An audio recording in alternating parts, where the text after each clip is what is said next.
Tiles! They're a long-standing tradition in board games. I don't know why, but maybe it's that feeling you get when you're putting a puzzle together with your family, but instead in board games, you actually get to get points and win and laugh at your family when they lose. Or maybe it's the sense that you're building something together. Like in Carcassonne, you get to build Carcassonne, or in Castles of Burgundy, you get to build Burgundy. But it's not just French things. In Isle of Skye, you get to build an actual Scotsman. But in Azul, my friends, well, Azul is different because it is a tile game where you actually build tiles, like bathroom tiles.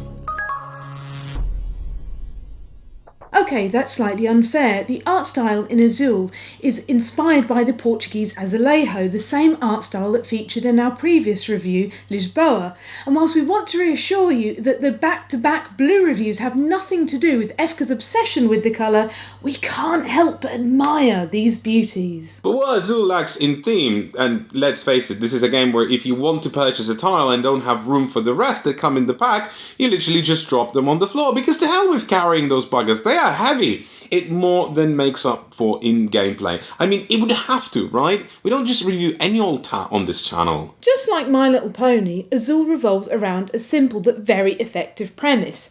Friendship is murder. It's not hard to imagine these tiles as starbursts, so let's just do that. The primary conundrum of this game is to take all the candy for yourself, but doing so in such a way that when your friend's turn comes around, they feel so dejected about their choice of starburst that they end up taking all the orange ones, objectively the worst starburst, leaving all the luscious, zesty lime ones for yourself. Here's the trick. Each time you take a tile from one of these factories, you have to take all the tiles of the same color. The other tiles on the factory drop to the center of the table, and more on that in just a bit. Now you have to figure out where you put them down, and there's some obvious board game things going on here. You have to place all the tiles you picked up on one row.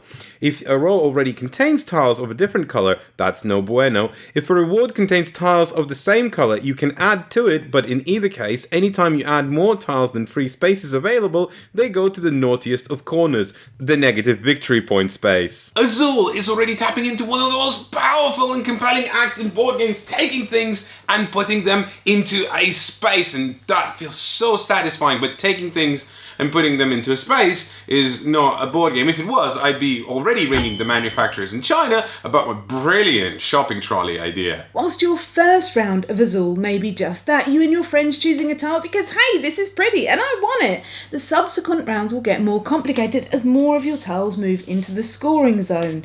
When you complete a row, all but one of the tiles will go away, and the remaining one will be put in its own special spot, meaning that you can never put this colour in this row again. Like an alligator that constantly develops allergies to things that it eats, you're imposing more and more restrictions upon yourselves. Restrictions that your alligator buddies can see and exploit because you're basically wearing a reflective sticker saying, hey, I can't eat this anymore. When you take a tile in Azul, you're not thinking, hey, there's something that I'd quite like. You're thinking, if I take these 3 blue ones, hey, that's pretty good for me. But if I take these 2 black, then that will leave Efka with these 3 blue ones that he can no longer really place, or a bunch of suboptimal single tiles. While Efka is thinking, what is this Kafkaesque nightmare where I'm suddenly an alligator? Okay, but remember when I said the other tiles on the factory drop to the center of the table, and more on that in just a bit. Surprise! Now is later, although how can it be now and later at the same time? That's like 2 different times existing at the same time. Although if you think about it, if you have like daylight savings or something, then, you know, that is like 2 different times at the same time, because when the clocks change over, and what? The review, Efka.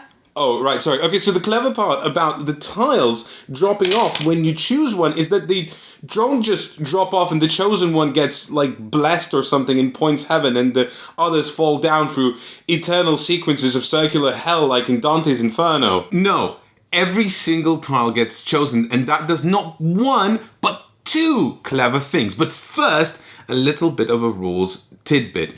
This center space works just like any factory. You can take tiles from it freely, But the tiles that do remain, they don't drop off anywhere, they just stay there. However, just like Columbo, there's just one little last bit. Whoever is the first person in any given round to take tiles from the center first has to take this token, which immediately drops into the negative point zone, scoring you some negative points at the end of the round, but also makes you first player for the next round. And now, back to... The anticipation that this mechanism builds is just through the roof wonderful, because you're invested in not only what you're doing, but what other people are doing. There's something very special about watching someone reach for a tile that you desperately want, but then something switches in their brains, they change gear, and the piece that you want falls into the centre like dominoes. And you could argue that you have no control over it, but the fact of the matter is you do, because you could equally argue that by making choices you steer other people into certain decisions.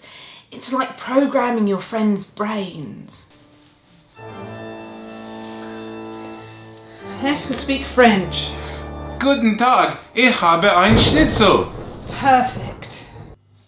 Oh wait, it's my turn, and I have already drafted all the tiles I want to draft. Any others remaining would be a bad pick because they would just be negative points. That's okay, because I can just pass my turn. Wrong!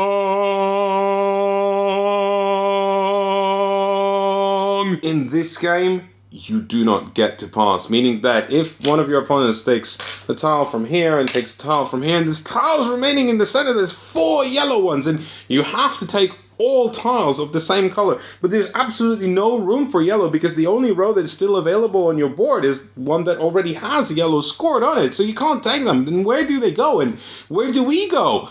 I don't know, apart from the fact that entropy takes us all, and that these tiles, unfortunately, go into the negative points zone, and it hurts a lot because each tile you add to that zone, well, that scores progressively more negative points, and it can feel really deflating. But at the same time, the other side of the coin is that at some point in the game you might just realize that there are like 4 yellow tiles in the center and you can't take them, but it's actually not going to be your turn. It's going to be your friend's turn, and you're gonna feel very good about that. But the final nail in this existential tile coffin is scoring, because points make prizes. In it, every time a tile moves over, it will score points. If it's on its lonesome, it will score just 1 point. If it moves to be with its horizontal or vertical friends, you will count the number of tiles and it will score that many points. And at the end of the game, if you manage to complete a horizontal row, it will score you an extra 2 points, or a vertical row will net you 7. Or if you have 5 of the same colour, that's an extra 10 points.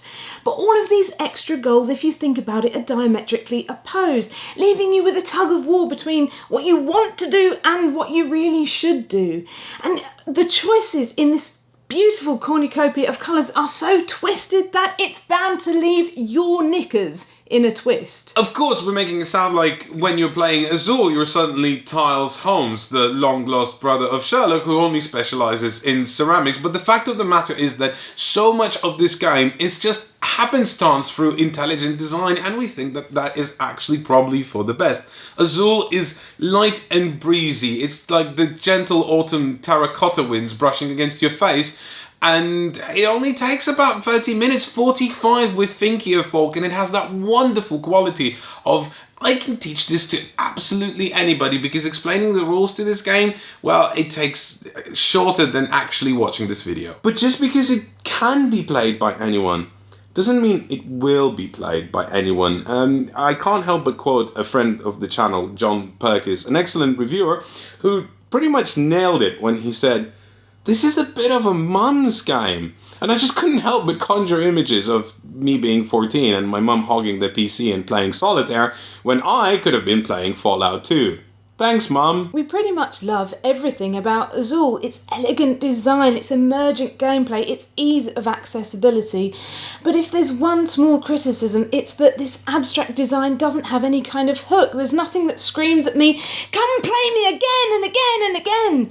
Nor do I necessarily like the fact that if someone starts off really strong in round 1, they're likely to take away the game. Because of how they've placed their tiles, it means that they have more to bounce off of in subsequent rounds. Ironically, the best analogy that we have for Azul is it's a bit like buying bathroom tiles. There are so many excellent choices, and oh my gosh, are you excited that your bathroom isn't going to be mud brown anymore? It's going to be pretty. But once the handy person has finished gluing all the tiles to the walls, you'll be excited for about a week, and then it'll go back to just being your bathroom again. Of course, you could retile and use the second side of the map for the alternate game mode, but honestly this is a less enticing puzzle.